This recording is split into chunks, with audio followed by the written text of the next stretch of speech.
கடந்த 5 நாட்களாக இந்திய பாராளுமன்றம் முடங்கி கிடக்கிறது. எதிர்க்கட்சிகள் நாங்கள் ஒருபோதும் இந்த பாராளுமன்றத்தில் நடத்த விடமாட்டோம் என்று மிகப்பெரிய போராட்டத்தை நடத்தி கொண்டிருக்கிறார்கள். எதிர்க்கட்சிகள் இந்த போராட்டத்தை துவங்கியவுடன் சபாநாயகர் அவருடைய இருக்கையில் இருந்து எழுந்து ஓடும் அளவுக்கு மிக தீவிரமாக டெல்லியில் அரசியல் விவாதங்கள் நடந்து கொண்டிருக்கிறது. கடந்த 5 நாட்களுக்கு முன்னாடி தேர்தல் ஆணையம் வெளியிட்டிருக்கக்கூடிய அந்த அதிர்ச்சிகரமான அறிக்கை தான் இவ்வளவு பெரிய போராட்டத்தை எதிர்க்கட்சிகள் துவங்குவதற்கான காரணம் உருவாயிருக்கு. ஒட்டுமொத்தமாக தேர்தல் ஆணையத்தை தன் கைக்குள் மோடி அரசாங்கம் எப்படியெல்லாம் வைத்து மிக மோசமான வேலைகளை செய்து கொண்டிருக்கிறார்கள் என்பது குறித்து ராகுல் காந்தி பல்வேறு ஆதாரங்களை எடுத்து வெளியே கொடுத்து அம்பலப்படுத்தி இருக்கிறார். மோடி அரசாங்கமும் தேர்தல் ஆணையமும் எதிர்காலத்தில் இந்தியாவில் நடக்கக்கூடிய அனைத்து தேர்தல்களையும் தன்னுடைய கட்டுப்பாட்டில் வைத்திருப்பதற்காக சில சட்ட விதிமுறைகளை மாற்றி இருக்கிறார்கள். அந்த சட்ட விதிகள் இந்தியாவில் இருக்கக்கூடிய ஒவ்வொரு குடிமகனுடைய தலையெழுத்தையும் மாற்ற போகிறது. ஏன் எதுக்காக மோடி அரசாங்கம் திடீர்னு தேர்தல் ஆணையத்தை பயன்படுத்தி இது மாதிரியான சட்ட மாற்றங்களை செய்யறாங்க? ராகுல் காந்தி வெளியிட்டிருக்கக்கூடிய ஆதாரங்கள் என்னென்ன?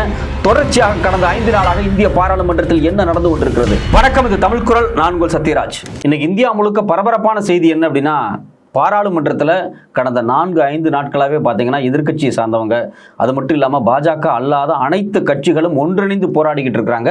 குறிப்பாக சபாநாயகரே எந்திரிச்சு ஓடுற அளவுக்கு ஒரு பெரிய போராட்டம் நடந்துகிட்டு இருக்கு. எதிர்க்கட்சியினுடைய தலைவர் ராகுல் அவர்கள் மிக முக்கியமான ஒரு விஷயம் குறித்து தொடர்ச்சியாக பாராளுமன்றத்தில் பேசிட்டு இருக்கிறார்.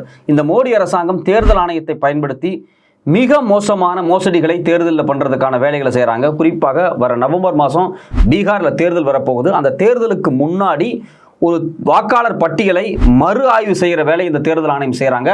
அதில் சில அதிர்ச்சியான தகவல்களை, அதிர்ச்சியான அறிக்கைகளை இந்த தேர்தல் ஆணையம் நேற்று வெளியிட்டிருக்கிறாங்க. அதை மையமாக வைத்து இன்னைக்கும் அந்த போராட்டம் தொடர்ந்துகிட்டு இருக்கு. நேற்று தேர்தல் ஆணையம் வெளியிட்டிருக்கக்கூடிய அறிக்கையில் என்ன இருக்குன்னா, கிட்டத்தட்ட 65 லட்சம் வாக்காளர்களுக்கு ஓட்டு இல்லை, அவங்க அவங்களுக்கான ஆதாரங்களான ப்ரூஃப்களை கொடுக்கவே இல்லை இது வரைக்கும் அப்படின்னு அவங்க பேரை வாக்காளர் பட்டியலிருந்து நீக்க போறதாக தேர்தல் ஆணையம் சொல்லியிருக்கிறாங்க. அதில் குறிப்பாக பார்த்தீங்க அப்படின்னா 22 லட்சம் பேர் இது வரைக்கும் இறந்துட்டாங்க, அதனால் அவங்க பேரை நாங்கள் நீக்கிறோம் அப்படிங்கிறாங்க. அது மட்டும் இல்லாமல் 35 லட்சம் பேர் பெர்மனெண்ட்டாக மைக்ரேட் ஆகி வேறு ஸ்டேட்டுக்கோ இல்லை வேறு பிளேஸுக்கோ போயிட்டாங்க.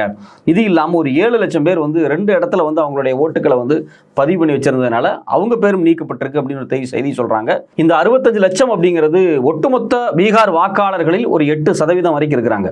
இந்த 8% பேர்த்த வாக்காளர் பட்டியலிருந்து நீக்கிறதுக்கு முன்னாடி முறையான எல்லா விதிகளுமே ஃபாலோ பண்ணப்பட்டிருக்கா அப்படிங்கிறதான் ஒரு பெரிய கேள்வி. இதை கேள்வி கேட்டுதான் இன்னைக்கு பாராளுமன்றத்தில் பெரிய போராட்டம் நடந்துட்டு இருக்கு. ஆரம்பத்தில் பார்த்தீங்கன்னா இந்த பிரச்சனையினுடைய துவக்க புள்ளி எங்க இருக்கு அப்படின்னா, கடந்த ஜூன் 25ஆம் தேதி இந்தியாவினுடைய தேர்தல் ஆணையம் ஒரு கடிதத்தை பீகார் தேர்தல் ஆணையத்துக்கு அனுப்புறாங்க. அதில் அவங்க என்ன மென்ஷன் பண்றாங்க அப்படின்னா, பீகாரில் ஸ்பெஷல் இன்டென்சிவ் ரிவிஷன் பண்ண போறோம். அதாவது வர நவம்பர் அக்டோபரில் தேர்தல் வரப்போகுது. தேர்தலுக்கு முன்னாடி வாக்காளர் பட்டியல் இருக்கும் பார்த்தீங்களா, அந்த வாக்காளர் பட்டியல்களை திரும்பவும் நாங்கள் ரிவிஷன் பண்ண போகிறோம், உடனே ரிவிஷன் பண்ணுங்க அப்படிங்கிறத உத்தரவாக தேர்தல் ஆணையம் பீகாருக்கு கொடுக்குறாங்க. அதில் ரொம்ப முக்கியமான விஷயம் என்ன அப்படின்னா, இந்தியாவில் இருக்கக்கூடிய ரெப்ரசன்டேஷன் ஆஃப் பீப்புள் ஆக்ட் 1950 பயன்படுத்தி இந்த இன்டென்சிவ் ரிவிஷனை நீங்கள் உடனே செய்யணும் அப்படின்னு இரவோடு இரவாக உத்தரவு வந்துச்சு. இந்த உத்தரவு ஒட்டுமொத்த இந்தியாவையுமே திரும்பி பார்க்க வச்சது. ஏன் அப்படின்னா, இந்திய அரசியலமைப்பு சட்டத்தில் பார்த்தீங்க அப்படின்னா செக்ஷன் 21, அதாவது representation of people act 1950 section 21 தெளிவாக ஒரு விஷயத்தை சொல்லியிருக்கிறாங்க. ஒரு தேர்தல் நடக்கிறதுக்கு முன்னாடி ரிவிஷன் பண்ணலாம், அது ஒரு சம்மரி ரிவிஷன். ரெண்டாவது, அது எந்த தேர்தலாக வேணாலும் இருக்கலாம், சட்டமன்ற தேர்தலாக இருக்கலாம், நாடாளுமன்ற தேர்தலாக இருக்கலாம்.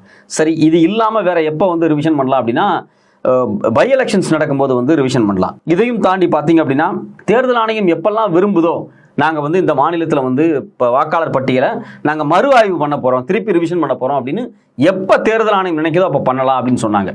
சரி, இந்த 3மே இயல்பான விஷயமா இருக்கே, இதுக்கு ஏன் அதிர்ச்சி ஆகணும்? தேர்தல் ஆணையம் அவங்களுக்கு இருக்கக்கூடிய அதிகாரத்தை பயன்படுத்தி வாக்காளர் பட்டியலை ரிவிஷன் பண்றாங்க, இதை ஏன் எதிர்க்கட்சிகள் இருக்கிறாங்க அப்படின்னு கேள்வி இருக்குல்ல. இந்தியாவினுடைய எலெக்ஷன் கமிஷன் ஜூன் 24ஆம் தேதி போட்ட உத்தரவு அப்படிங்கிறது இந்த சம்மரி ரிவிஷன் கிடையாது, ஸ்பெஷல் இன்டென்சிவ் ரிவிஷன். அது என்ன ஸ்பெஷல் இன்டென்சிவ் ரிவிஷன்? இதுக்கு இந்தியன் கான்ஸ்டிடியூஷன்ல அலோவ் பண்ணியிருக்கிறாங்களா அப்படின்னா, அங்கதான் ஒரு முக்கியமான செக்கே இருக்கு. இந்தியன் கான்ஸ்டிடியூஷன்ல செக்ஷன் 21 4வது பிரிவில் ஒரு விஷயம் பேசப்பட்டிருக்கு. அது என்ன அப்படின்னா, a special revision for a constituency or a part of a constituency with the election commission recording reasons for doing so அப்படின்னு சொல்லி ஒரு கேட்டகரி கொடுக்குறாங்க. அதாவது என்ன சொல்றாங்கன்னா, செக்ஷன் 4ல ஸ்பெஷலா என்ன சொல்றாங்க, ஸ்பெஷல் ரிவிஷன் பண்ணலாம் அப்படின்னு சொல்றாங்க. சரி, ஓகே, கான்ஸ்டிடியூஷன் சொல்லியிருக்கு, அதைத்தான தேர்தல் ஆணையம் பண்றாங்க, இதுக்கு எதுக்கு இவங்க பாராளுமன்றத்தில் கத்திக்கிட்டு இருக்காங்க அப்படிங்கிற கேள்வி தானே வருது. இங்கே தான் நம்ம ரொம்ப ரொம்ப கவனிக்கணும். ஸ்பெஷல் ரிவிஷன் தான் சொல்லியிருக்காங்களே தவிர ஸ்பெஷல் இன்டென்சிவ் ரிவிஷன் சொல்லலை. ரெண்டாவது முக்கியமான விஷயம், அப்படியே நீங்க ஸ்பெஷல் ரிவிஷன் பண்ணாலும் ஒரு மாநிலத்தில் இருக்கக்கூடிய ஒரு கான்ஸ்டியூன்சிக்கு தான் பண்ண முடியும், இல்ல கான்ஸ்டியூன்சிக்கு உள்ள இருக்கக்கூடிய பார்ட்ல தான் பண்ண முடியும். அதாவது ஸ்பெஷல் ரிவிஷன் அப்படின்னா ஒரு எம்எல்ஏ தொகுதி இருக்கு, இல்ல எம்பி தொகுதி இருக்குன்னா தொகுதிக்காக பண்ணலாம், இல்ல தொகுதிக்கு உள்ள பண்ணலாம், தொகுதிக்குள்ள இருக்கக்கூடிய ஒரு பார்ட். ஆனா ஒட்டுமொத்த மாநிலத்துக்குமே, பீகாருங்கிற ஒட்டுமொத்த மாநிலத்துல கிட்டத்தட்ட 13 கோடி மக்கள் இருக்காங்க, கிட்டத்தட்ட 7.5 கோடி வாக்காளர்கள் இருக்காங்க, எல்லாத்தையுமே ஸ்பெஷலா இன்டென்சிவ் ரிவிஷன் பண்ண போறேன் அப்படின்னு சொல்றதுதான் கான்ஸ்டிடியூஷனுக்கு நேர் எதிரானது அப்படிங்கிறத எதிர்க்கட்சிகள் உணர்ந்து மிகப்பெரிய போராட்டம் பண்ணிக்கிட்டு இருக்காங்க. இதுல ரொம்ப முக்கியமான இன்னொரு விஷயம் என்ன அப்படின்னா, இந்த செக்ஷன் 21ல சொன்ன முதல் 3 விஷயம் இருக்கு பாத்தீங்களா, அதாவது தேர்தலுக்கு முன்னாடி ரிவிஷன் பண்ணலாம், தேர்தல் ஆணையம் நினைத்தால் ரிவிஷன் பண்ணலாம், பை எலெக்ஷனுக்கு முன்னாடி ரிவிஷன் பண்ணலாம், இது எல்லாத்துக்குமே ஒரு குவாலிஃபையிங் டேட்டை ஃபிக்ஸ் பண்ணிட்டு தான் இவங்க வந்து ரிவிஷன் பண்ண முடியும், as per the Indian constitution அல்லது ரெப்ரசன்டேஷன் ஆஃப் பீப்புள் ஆக்ட் 1915 படி. சரி, அதை இவங்க ஃபாலோ பண்ணியிருக்காங்களா? ஃபாலோ பண்ணல. ஏன்னா கடந்த ஜூன் 24ஆம் தேதி தான் இவங்க குவாலிஃபையிங் டேட்டாக ஃபிக்ஸ் பண்ணியிருக்காங்க. அப்போ தேர்தல் ஆணையத்தினுடைய விதி 1950 படி குவாலிஃபையிங் டேட் ஒரு நாளும் ஜூனோ ஏப்ரலோ மேவோ இருக்கக்கூடாது. எப்பவுமே குவாலிஃபையிங் டேட் ஜனவரி 1 தான் இருக்கணும், கான்ஸ்டிடியூஷன்லேயே இருக்கு. அப்போ அடிப்படையில் இந்த மோடி அரசாங்கம் தேர்தல் ஆணையத்தை பயன்படுத்தி ஒரு தவறான வழிகாட்டுதலை செய்து கொண்டிருக்கிறார்கள்.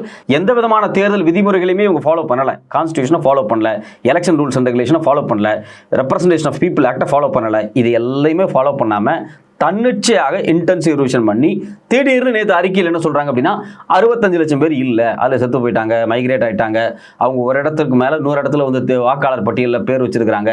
இப்படியெல்லாம் சொல்லி ஒரு 65 லட்சம் பேர்த்த தேர்தலுக்கு 3 மாசத்துக்கு முன்னாடி நீக்க வேண்டிய தேவையும் உள்நோக்கமும் பாஜகவுக்கு ஏன் எழுகிறது அப்படிங்கிறதா நம்மளுடைய முக்கியமான கேள்வியா இருக்கு. இது மட்டும் இல்லாம எதிர்க்கட்சிகள் வைக்கக்கூடிய மிக முக்கியமான ஒரு விஷயம் என்ன அப்படின்னா, எங்களுக்கு சந்தேகமா இருக்கு தேர்தல் ஆணையத்தினுடைய வேலை திட்டங்களும் நிலைப்பாடுகளும் அப்படிங்கிறாங்க. ஏன்னா ஏற்கனவே பாத்தீங்கன்னா ராகுல் காந்தி அவர்கள் இந்தியன் எக்ஸ்பிரஸ்ல ஒரு கட்டுரை எழுதினார். மகாராஷ்டிரா தேர்தலில் மிகப்பெரிய ஃப்ராடு வேலையை இந்த தேர்தல் ஆணையம் பண்ணாங்க, அதுக்கான ஆதாரம் எங்கிட்ட இருக்குன்னு சொல்லி ஓப்பனாகவே 5 கொஸ்டின் கேட்டு வெளிப்படையாக கட்டுரை எழுதியிருக்கிறாங்க. அந்த கட்டுரைக்கு இதுவரைக்கும் தேர்தல் ஆணையத்திலிருந்து முறையான பதில் வரல. குறிப்பாக மாலை 5 மணிக்கு மேலே கிட்டத்தட்ட 80 லட்சம் ஓட்டுகள் மகாராஷ்டிரா தேர்தலில் பதிவாயிருக்கு. அது எல்லா பூத்திலையும் பதிவாகலை. அதாவது வெறும் 80 தொகுதிகளில் இந்த 85 லட்சம் வாக்குகள் பதிவாயிருக்கு. அந்த 80 தொகுதியிலுமே பாஜக வெற்றி அடைஞ்சிருக்கிறாங்க. அந்த 80 தொகுதியுமே இதுக்கு முன்னாடி இருந்த தேர்தலில் ஒரு மிகப்பெரிய சரிவை தான் பாஜக சந்திச்சுட்டு இருந்தாங்க. இப்போ வெற்றி அடைஞ்சிருக்கிறாங்க இந்த புது வாக்காளர்களால் அப்படிங்கிற சந்தேகத்தை ஆதாரப்பூர்வமான கேள்விகளோடு ராகுல் காந்தி முன்வச்சாரு.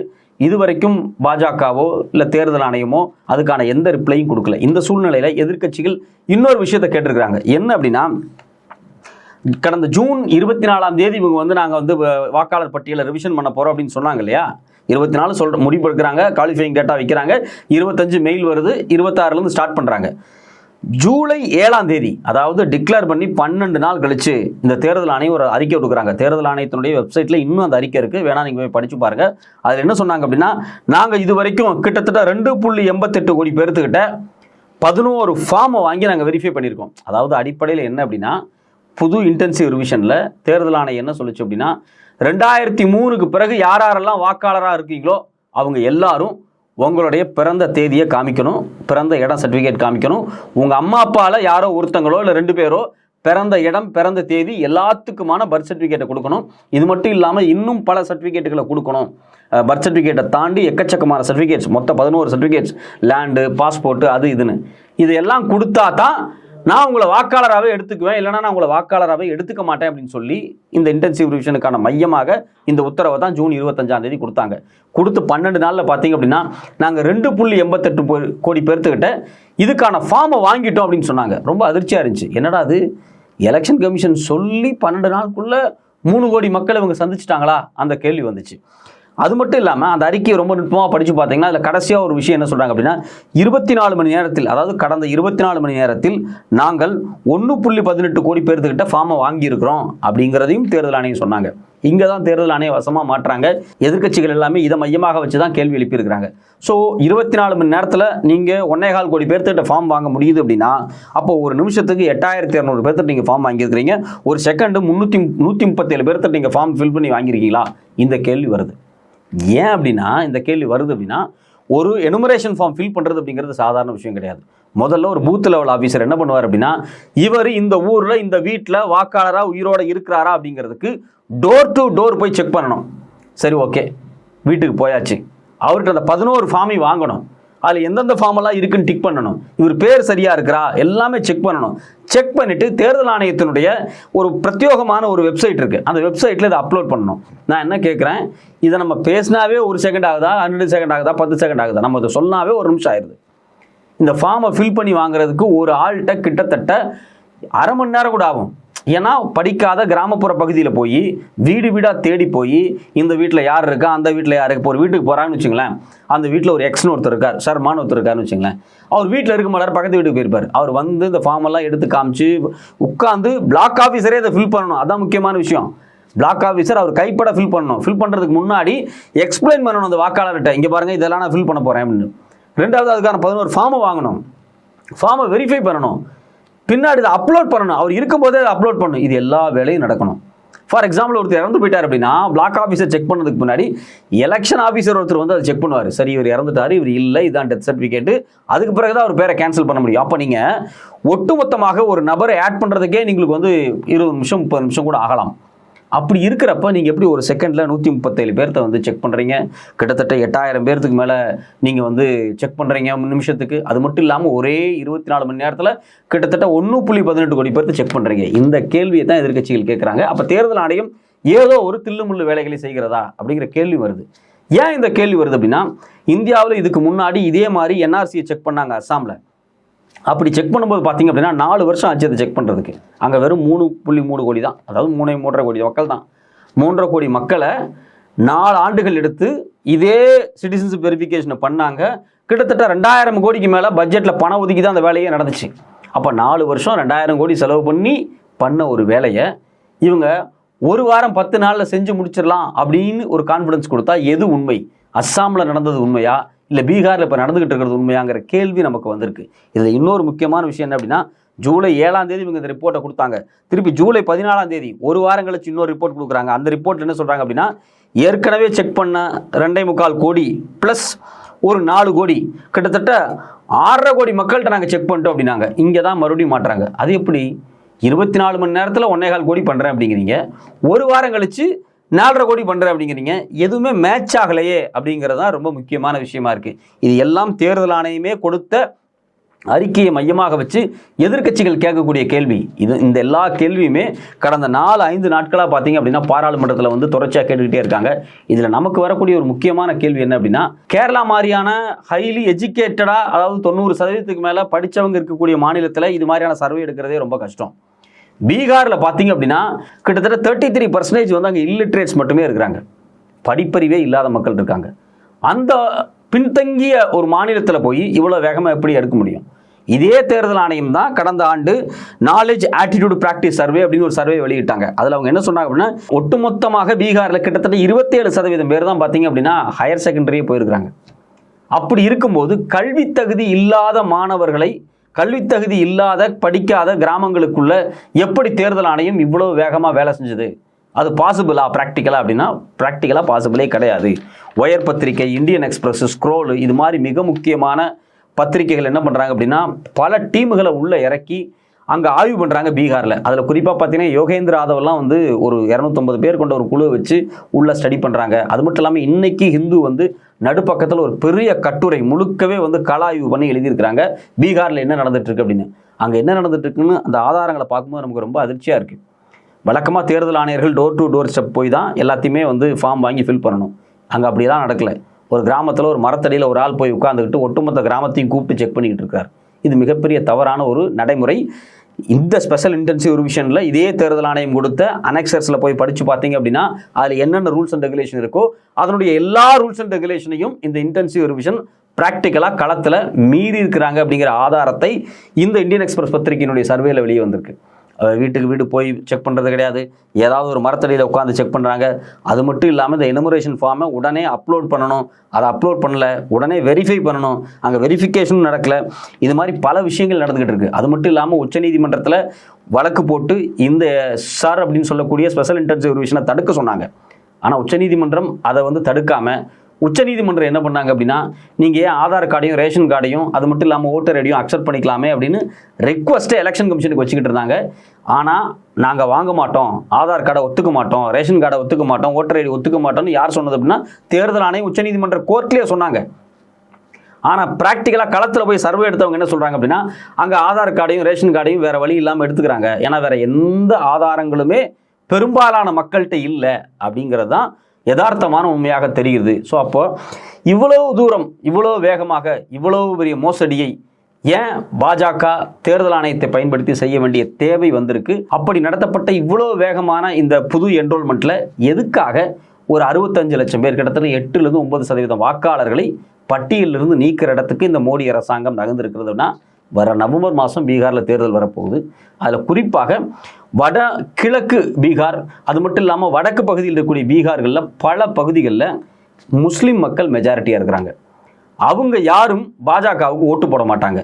அவங்க முழுக்க முழுக்க அங்கே இருக்கக்கூடிய ஆர்ஜேடியோ இல்லை ஜேடிக்கு ஓட்டு போடுவாங்க. ஜேடி ஜனதாதள் டைரெக்டாக பாஜகவுக்கு கூட்டணி கட்சியாக இருக்கிறதுனால இந்த முறை ஜனதாதளுக்கும் அந்த ஓட்டு வராது, ஆர்ஜேடிக்கு தான் அந்த ஓட்டு வரும். அது மட்டும் இல்லாமல் ஓவைசியினோட கட்சிக்கு கிட்டத்தட்ட ஒரு 5 எம்எல்ஏ அந்த தொகுதியில் இருக்காங்க. அவங்களுக்கும் கடந்த 2 ஆண்டுகளில் செல்வாக்கு குறைஞ்சிருக்கு. அப்போ ஒட்டுமொத்தமாக பார்த்தீங்க அப்படின்னா பீகார் தேர்தலில் காங்கிரஸ், ஆர்ஜேடி, ராஷ்டிரிய ஜனதாதள் இவங்களுக்கான ஓட் பேங்க் ரொம்ப அதிகமாக இருக்குது. முஸ்லீம் ஓட் பேங்க் அப்படியே பேக்கேஜ் அவங்களுக்கு வரப்போகுது. அப்படிங்கிறதுனால இவங்கெல்லாம் வெளிநாட்டிலிருந்து வந்த இஸ்லாமியர்கள், வங்காளத்திலிருந்து வந்த இஸ்லாமியர்கள், மைக்ரேட் ஆகி உள்ள வந்த இன்ஃபில்ட்ரேட்டர்ஸ், ஊடுருவல்காரர்கள் அப்படிங்கிற பேரில் இவங்களுடைய வாக்குகளை நீக்குவதற்காக மோடி அரசாங்கம் திட்டமிட்டு ஒரு சதி வேலையில் ஈடுபடுகிறதா அப்படிங்கிறது தான் எதிர்க்கட்சிகள் ராகுல் காந்தியிலிருந்து எல்லாருமே கேள்வி கேட்குறாங்க. அதனால தான் பார்த்தீங்க அப்படின்னா இந்த சர்வேவே தப்பு. இந்த சர்வேவின் அடிப்படையில் வரக்கூடிய ஓட்டர் லிஸ்ட்டை வச்சு தேர்தல் நடத்தக்கூடாது.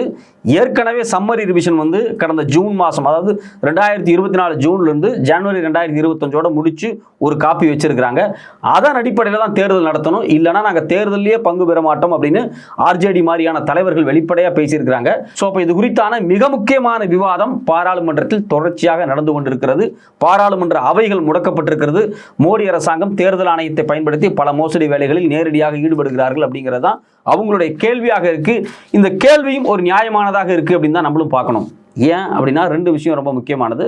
கடந்த 2-3 ஆண்டுகளில் தேர்தல் ஆணையத்தை மையமாக வைத்து இந்த மோடி அரசாங்கம் செஞ்ச மிக முக்கியமான விஷயங்கள், முதல்ல இந்தியாவினுடைய தேர்தல் ஆணையரை தேர்வு செய்யக்கூடிய குழுவில் உச்சநீதிமன்றத்தினுடைய தலைமை நீதிபதி ஒரு ஆளாக இருந்தார். மொத்தம் 3 பேர் தான். ஒருத்தர் உச்சநீதிமன்றத்தினுடைய தலைமை நீதிபதி, இன்னொன்று பிரதமர், அது மட்டும் இல்லாமல் எதிர்க்கட்சி தலைவர். இவங்க 3 பேரும் சேர்ந்து தான் அடுத்த தேர்தல் ஆணையரை தேர்வு செய்ய வேண்டிய முறை. அது ஒரு விதமான ப்ராசஸ். அந்த ப்ராசஸை உச்சநீதிமன்றம் ஜஸ்டிஸ் ஏஎம் ஜோசப் தலைமையிலான அமர்வு 5 பேர்கள் கொண்ட கான்ஸ்டியூஷனல் பெஞ்சு இதை டிக்ளேர் பண்ணி நடைமுறைப்படுத்த சொன்னாங்க. ஆனால் அதே சமயத்தில் இது ஒரு இன்டீரியம் தான், ஒரு நியூ லாவை நீங்கள் ஃப்ரேம் பண்ணுங்க இதை பேஸ் பண்ணி அப்படின்னாங்க. ஆனால் மோடி அரசாங்கம் என்ன பண்ணுச்சு அப்படின்னா, அந்த 3 பேர்கள் கொண்ட குழுவிலிருந்து உச்சநீதிமன்ற தலைமை நீதிபதி நீக்கிவிட்டு யாராவது ஒரு கேபினெட் மினிஸ்டர் அப்படிங்கிறத ஒரு புது லாவை உருவாக்கி அப்போ தேர்தல் ஆணையரை தேர்வு செய்யக்கூடிய ஒரு புது சட்டத்தை உருவாக்கினார்கள். அது நேராக உச்சநீதிமன்றத்தினுடைய வழிகாட்டுதலுக்கு எதிராக இருந்தது. இதை ஒன்று செஞ்சாங்க. 2வது பார்த்தீங்க அப்படின்னா, சமீபத்தில் ஒரு 4-5 மாதத்துக்கு முன்னாடி இந்திய அரசியலமைப்பு சட்டத்தில் இருக்கக்கூடிய, அதாவது எலெக்ஷன் ரூல்ஸில் இருக்கக்கூடிய செக்ஷன் 93ல் ஒரு விஷயத்தை இந்த மோடி அரசாங்கம் மாற்றுறாங்க. அது என்ன அப்படின்னா, ஒரு தேர்தல் நடக்கும்போது அங்கே இருக்கக்கூடிய சிசிடிவி காட்சிகள், எலக்ட்ரானிக் எக்யூப்மெண்ட்ஸ், இது எதையுமே வெளியே விட வேண்டிய அவசியம் கிடையாது. 45 நாள், அதாவது தேர்தல் முடிந்து 45 நாளுக்கு பிறகு இதை எல்லாத்தையுமே அழிச்சிடலாம், எதையுமே வச்சிருக்க வேண்டியது கிடையாது, எல்லாத்தையும் டெலிட் பண்ணிடலாம் அப்படின்னு ஒரு புது சட்டத்தை கொண்டு அதாவது தேர்தல் ஆணையத்தினுடைய நடைமுறை சட்டங்களில் சில மாற்றங்களை இந்த மோடி அரசாங்கம் கொண்டு வந்திருக்கிறாங்க. அப்போ இதில் தான் நமக்கு சந்தேகம் வருது. ஒன்று, நீங்கள் தேர்தல் ஆணையரை தேர்வு செய்கிறதுல உச்சநீதிமன்ற தலைமை நீதிபதி நீக்கியிருக்கிறீங்க, அதில் ஒரு சந்தேகம் வருது. 2வது, தேர்தல் நடைமுறை விதிகளில் சில மாற்றங்களை கொண்டு வந்திருக்கிறீங்க. 3வது, வாக்காளர் பட்டியலை திருத்தி அமைப்பதில் இன்டென்சிவ் ரிவிஷன் பண்ணுறீங்க, இதுலேயும் சந்தேகம் வந்திருக்குது. ஸோ இந்த எல்லா சந்தேகத்தையும் மையமாக வைத்து தான் எதிர்க்கட்சிகள் ஒட்டுமொத்தமாக போராடி கொண்டிருக்கிறார்கள். மோடி அரசாங்கம் தேர்தல் ஆணையத்தை தன்னுடைய அடியாளாக தங்களுடைய வெற்றிக்காக பயன்படுத்துது அப்படிங்கிற கேள்வி தான் இன்றைக்கி எல்லாத்துக்கும் முன்னாடி இருக்குது. அந்த கேள்விக்கு இதுவரைக்கும் மோடி அரசாங்கமோ தேர்தல் ஆணையமோ எந்த பதிலையும் சொல்லவில்லை. பொறுத்திருந்து பார்ப்போம் ஏதாவது பதில் சொல்கிறாங்களா அப்படின்னு.